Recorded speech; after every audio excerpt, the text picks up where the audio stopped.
I'm so pleased to say we have another fantastic conversation for you. It is Julian Salisbury of Street Capital Partners, the Co-CIO. Julian, thank you so much for joining this morning. Fantastic to see you in Berlin. Look, it's an interesting time, to say the least. And you overlook so many asset classes, be it at Sixth Street, be it at your past at Goldman Sachs Asset Management. For private equity in particular, it's been incredibly challenging to fundraise. Is this an industry having a rethink, a reevaluation of private equity? Look, if you look at the historic returns for private equity over 20, 30 years, they've obviously been very attractive. That's drawn in a lot of capital as people have looked to replicate the success of the early movers, the ultra high net worth individuals, the endowments. It's gradually over time drawn in a broader base of institutional investors, insurance investors, and more recently wealth investors, all kind of chasing those higher rates of returns. And that's, as that money has come in, it's and you combine that with the low interest rate period of 2020 and 2021, you've got a lot of frankly bad vintage assets. I think of it as like a big pig in the python. All these stuck assets that were originated when too much money came in, bought at too high prices, and it's indigestion essentially. And this is going to have to work its way through over the next couple of years. It's one of the big themes we're seeing in investing right now, which is resolving these stuck assets bought in a different rate environment that needs to figure it out. The solution could come in many forms. A lot of people have been hoping that some combination of growth and interest rates coming lower was just going to bail them out. That pot of, that light at the end of the tunnel has been moving further away. How painful does it look if we don't get that, though? Because at the moment, rates are still high. Yes. Growth looks challenged. How painful does it become? Our belief had been that rates would stay higher, coming lower from where they are right now, but staying higher for longer, and we continue to believe that will be the case. A lot of inflationary pressure is still out there. So that exit, as you get further years into this, more and more funds reaching end of fund life, incredible pressure from LPs around DPI and returning capital. So as that pressure is building, it's really forcing people to take more action, and there are many kind of levers they can pull to generate DPI. But I think it is going to take longer, and that's going to force people to actually take some pain. One of the big themes, again, that we're seeing right now when we think about deals is you have to find people who need to transact. Because if people don't need to transact, their preference is wait, because they think there's going to be, it's always going to be better to sell tomorrow. So a big focus, whether it's in private equity, growth, real estate, across our infrastructure, across the different asset classes, do these people want or need to transact? End of fund life, transitional ownership, real pressure from their LPs. So that's in private equity. There's also been some concern in credit that we're also in a period of extend and pretend. Jamie Dimon even recently said in the past month that credit risk is not appropriately priced in. Is he right? So let's talk about like long-term and short-term. Sure. I think if you think big picture, private credit as an asset class is a very nascent. People didn't even really use the term private credit 7, 8, 9 years ago. The big endowment model approach was private equity, and you want to own bonds, not even IG. You want to own government bonds. That's your kind of barbell portfolio. And as this has emerged as an asset class, I think people have taken real interest in it. First of all, important point, I think 85% plus of companies in the US are private companies, so they need access to capital that they can't get through capital markets.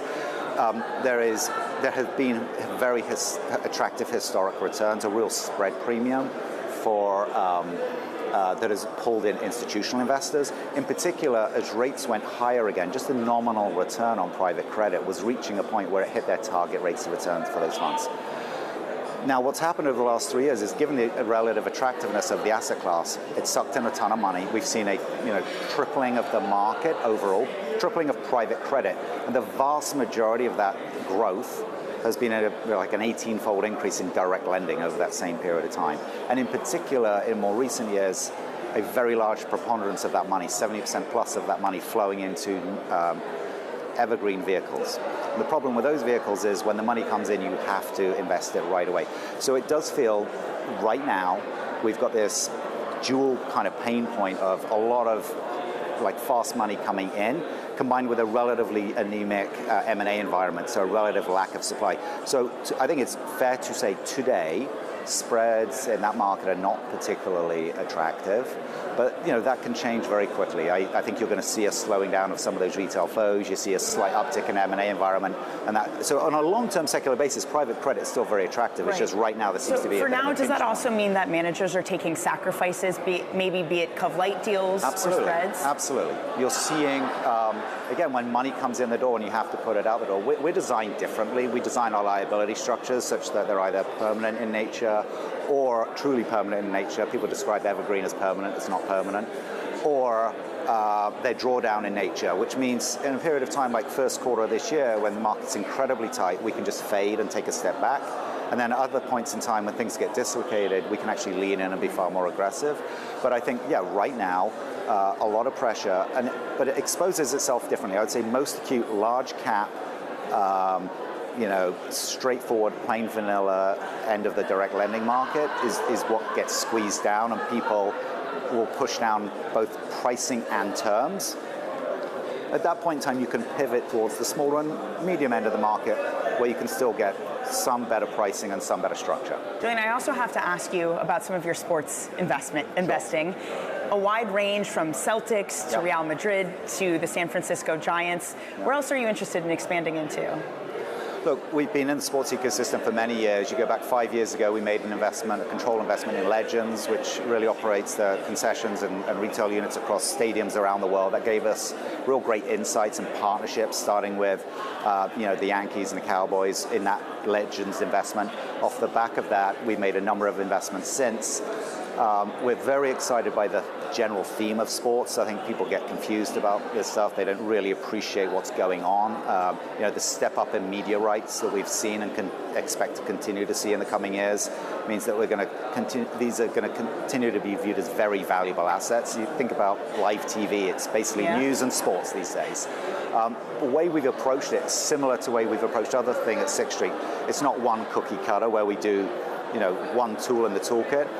Post the Legends deal, we did a partnership deal with Real Madrid, where it's a 20-year partnership where we invested in upgrading the Bernabeu Stadium. In the case of Barcelona, it was purchasing a share of the domestic media rights to provide them capital. In the case of Bay Area Football Club, it was a control investment in a women's soccer team. Just quickly, I would love to get your thoughts, because the AC Milan owner has been very public in saying sports valuations are in a bubble. Do you think he's right?